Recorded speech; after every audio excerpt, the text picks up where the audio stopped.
I thank the gentlewoman. You know, it's priceless here. You know, we're going to run a $2 trillion deficit this year. $2 trillion. And we're not going to talk about that expenditure? Think again. You can't keep doing this. That's why our money's play money now. So, you know, I think the ranting and raving on both sides is merited because I think people are frustrated. Because we're not back to what the government should be doing. Congress defines the laws, makes those laws, and these agencies embrace them. Groups like Ms. Heaps have a right to intervene if they so feel. But we all have to do this together. And it's crazy.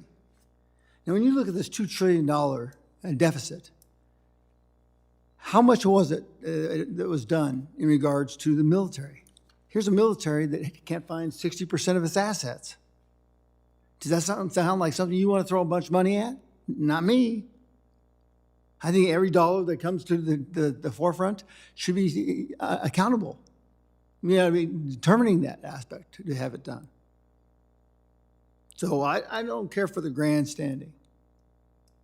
I think it has a place because we have to look at each other and how we get this stuff done. Mr. Loyal and Mr.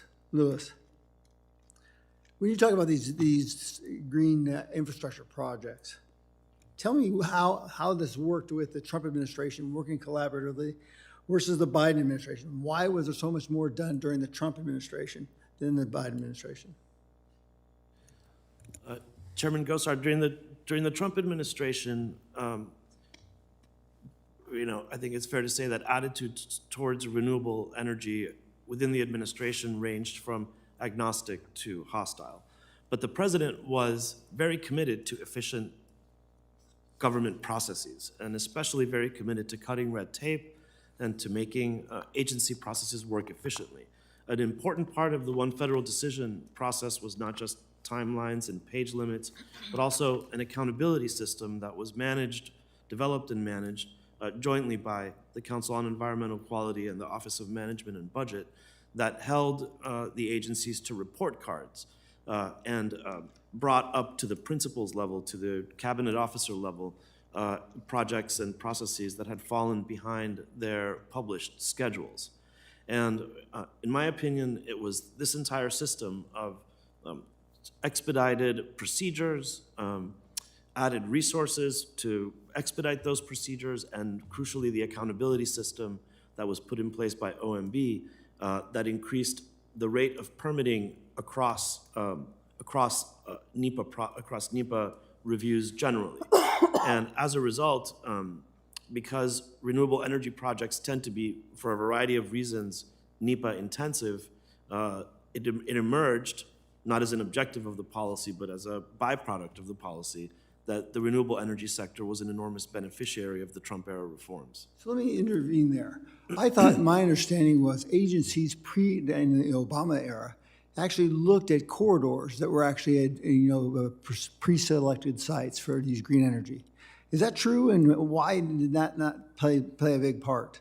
Well, I'll take as an example the 2012 solar programmatic environmental impact statement for the 6 western states, which was put in place in 2012 by the Bureau of Land Management in order to expedite solar project development in the part of the country that has the highest solar energy capacity factor, which is the desert in the western states, in Nevada and surrounding states in particular.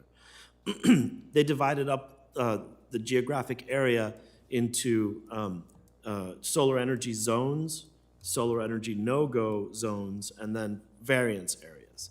The problems with the areas that they designated for solar energy development is that they were absolutely in the middle of nowhere and not near any interconnection points. And the long pole in the tent for all of this stuff is building the transmission lines. So they were in danger of building a bunch of solar projects that could be waiting for the rest of the 21st century for transmission lines to arrive.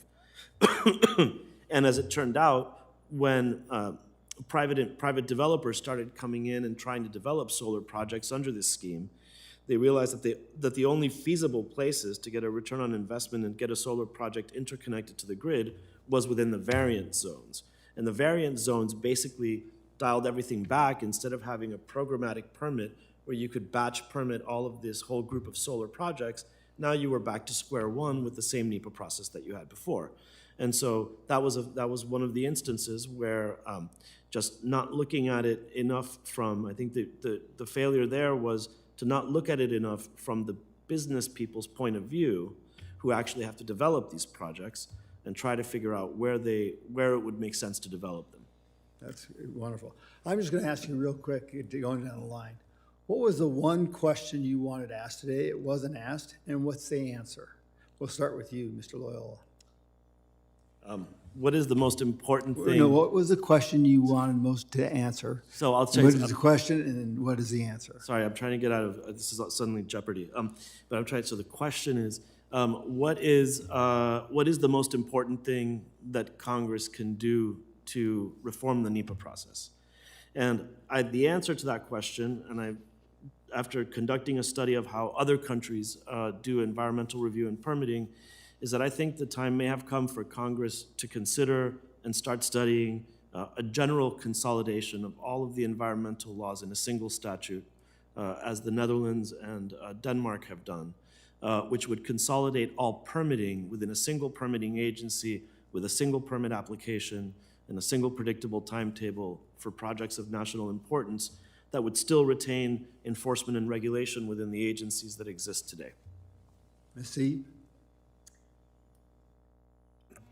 Thank you. I would have liked to be asked, how are the Phase 2 regs consistent with congressional intent of NEPA? Say that one more time. How are the Phase 2 regulations consistent with NEPA's congressional intent? And I think there's 4 ways, particularly with climate change and environmental justice. You know, the Declaration of Congressional Intent is that Congress recognized the profound impact of man's activity on the interrelations of all components of the natural environment. That's climate change as an umbrella, especially as related to resource exploitation. Congress declared it the continuing policy to use all practicable means and measures to create and maintain conditions under which man and nature can exist in productive harmony. Said they recognize its continuing responsibility of the federal government to use all practical means to improve federal decisions, to fulfill the responsibilities of each generation as a trustee of the environment for succeeding generations. We know through Juliana, we know through the Montana litigation that our young generations are demanding that we take action on climate change. And then finally, that Declaration of National Environmental Policies Congress recognizes each person should enjoy a healthful environment. That loops in environmental justice. Thank you. Thank you. Mr. Sims? Yes, thank you for that question. The question I was hoping we'd ask is, can you talk about the balance you work to achieve between the health of salmon and production of clean, renewable hydropower? And my answer is that I represent nonprofit electric utilities, and 25 cents on every dollar is spent on fish recovery, and we are making meaningful impacts. We need to talk in our region more about sustaining the harvests for treaty tribes, for sure, but as well, we need to talk about the offshore harvest that is happening on an annualized basis and the massive take of fish. So as we're trying to produce fish, they're also being hauled in. I think as well, we are facing more and more extreme weather events in our world, and you certainly did raise that, I think, in your opening comments, and we definitely are seeing utilities being stretched more and more. In fact, last year, California hit a peak, 51 gigawatts during Labor Day of 2022. The Northwest came to the rescue with actually those lower Snake River dams. So it's all about a balancing factor. And for us, I think what we're trying to do is make sure folks realize we actually live and work in this basin, we care deeply about it, and we're trying our best, like Congress, to find that balanced pathway between all the needs that are put on this vast river system. Thank you. Thank you. Mr. Lewis? I would have liked to have been asked to elaborate a bit on the CEQ's exaggerated understanding of the climate risks that we actually face. CEQ in its greenhouse gas guidance basically thinks that agencies have at their fingertips an excellent set of resources in terms of modeling and projections of climate risks that they can rely on to inform their decisions. And one of the things that I stressed in my testimony is that for years, a set of emission scenarios have dominated all the official climate impact assessments, whether it's the Intergovernmental Panel on Climate Change or the U.S. National Climate Assessment. These scenarios, they're called RCP 8.5 and SSP 8.5. They're basically the high-end emission scenarios. And just to give you a sense, about just since 2019, 17,400 papers have been published in the peer-reviewed literature examining climate risks in terms of this RCP 8.5.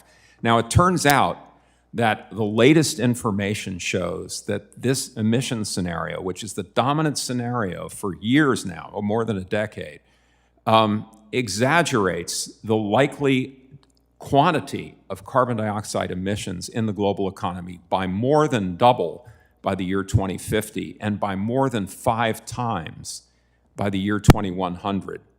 So there is this enormous systemic bias, if you will, in the climate impact assessment literature.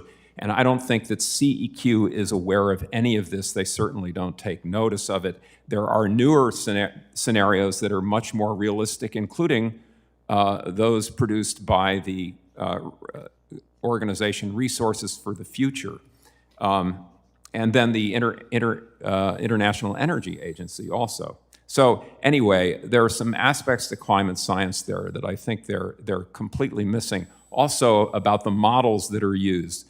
The generation of models that was used in the 2013 Intergovernmental Panel on Climate Change report, and then by our National Climate Assessment, and then the later generation called CMIP6, if people are interested in the names, in the 6th assessment report of the IPCC.